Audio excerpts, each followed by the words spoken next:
Coucou tout le monde, j'espère que vous allez bien. Moi je vais super bien. Alors j'aimerais d'abord souhaiter la bienvenue à tous les nouveaux qui sont abonnés sur ma chaîne YouTube.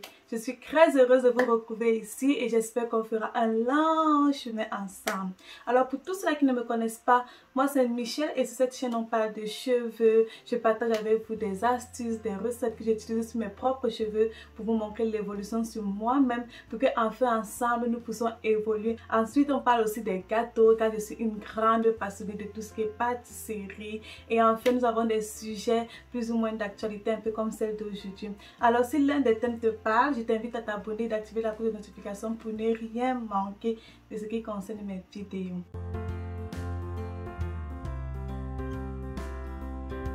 Alors aujourd'hui on va parler du regroupement familial des époux en Allemagne. Je le fais aujourd'hui parce que j'ai eu à recevoir plusieurs messages. On me demandait toujours même, tu as fait comment pour vite arriver en Allemagne? Tu n'as même pas duré. Ton rendez-vous c'était en janvier et puis tu es arrivé en mars. Tu as fait ça combien et tout? Donc aujourd'hui, je vais vous partager 5 choses qu'on ne va jamais vous dire pour que votre dossier puisse vite évoluer à l'ambassade de l'Allemagne. Alors, si cette vidéo te parle, je t'invite à regarder la vidéo jusqu'à la fin. Si ce n'est pas le cas, je t'invite à partager car elle pourra aider une personne dans ton entourage. Numéro 1, on va parler de la langue. Et oui, tu crois que quoi? La langue c'est la base. Alors pour venir en Allemagne dans le cadre du regroupement familial, le niveau de langue recommandé c'est le niveau A1. Pour ma petite expérience, moi je te conseillerais de faire un maximum de cours de langue dans ton pays d'origine. Je l'ai dit car non seulement tu vas t'intégrer facilement dans le territoire allemand, tu vas épargner en argent et aussi tu auras la possibilité de ne plus faire tous les cours d'intégration courts, tu vas juste faire les cours d'orientation et avec ça tu vas gagner en temps. Donc moi je te conseillerais de faire un maximum de cours de langue dans ton pays. En numéro 2, on va parler de ta souche de mariage. Et oui, ta souche de mariage. Car pour la petite histoire, moi je me suis retrouvée en train de faire un deuxième mariage pour pouvoir m'en procurer. Car dans le premier mariage, ma souche avait disparu dans la mairie où je me suis mariée. Et oui, c'est bizarre, mais ça existe. Alors, on a rencontré dans nos vies des femmes qui n'arrivaient pas à voyager, elles ne connaissaient pas pourquoi l'ambassade les bloquait. Et pourtant, ça pouvait être que les souches n'existent pas. Et ils se sont rendus compte, ils ont compris que c'était un faux mariage. Du coup, tu ne pourras plus voyager. Donc, ma chérie, mon cher, quand tu finis de te marier, va à ta mairie et vérifie si ta souche existe bel et bien. En numéro 3, comme je parlais du mariage, on va parler de la publication de base et ton attestation de non-opposition. Pourquoi c'est important?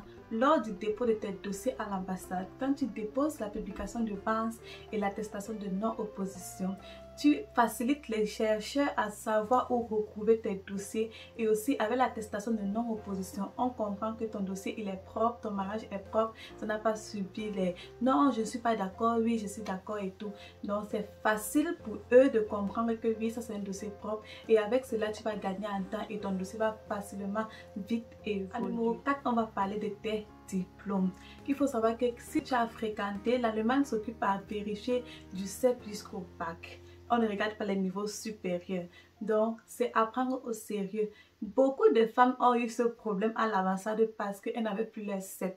Ou alors, les CEP avaient disparu dans les maisons familiales. D'autres ont fait au village, elles ont déménagé, ça s'est perdu et tout. D'autres même n'ont jamais retiré les CEP, je ne sais pas pourquoi. Il faut avoir tous ces diplômes sur soi. Car sans l'un des diplômes, si tu pars par exemple, un exemple, tu pars déposer le BEPC, le bac, on va te demander ton CEP et ça va retarder la procédure de ton visa. Donc aujourd'hui, si tu as ton CEP quelque part, tu n'as pas encore retiré, vas-y retirer ton CEP et mets-le dans tes dossiers. C'est très important. En numéro 5, enfin, on va parler des études. Si tu prévois continuer les études ici en Allemagne ou alors fréquenter, tu peux déjà à partir de ton pays d'origine faire la procédure de reconnaissance de tes diplômes à travers ton partenaire. Il suffit juste de faire traduire ton diplôme, d'envoyer les originaux, la traduction à l'adresse recommandée. Dans ma ville par exemple, c'est IHK qui s'occupe de ça. Dans d'autres villes, c'est eux. Je vais vous mettre le lien dans lequel vous pouvez retrouver toutes les informations concernant cela. Ou alors si vous avez d'autres questions, vous pouvez me poser cela en commentaire et je vais vous répondre. Alors il faut donc le savoir, tu n'as plus besoin de venir ici avant de commencer la procédure. Dès ton pays d'origine, tu peux y te préparer à faire la reconnaissance de tes diplômes. Comme ça, en arrivant, tu pourras juste faire un practicum ou alors juste faire un balta vidéo ou une mini formation pour évoluer et avec cela tu vas gagner en temps. C'est pourquoi j'ai recommandé de faire les cours de langue, un maximum de cours de langue dans ton pays d'origine. Tout ça pour gagner en temps et pour facilement avoir l'argent.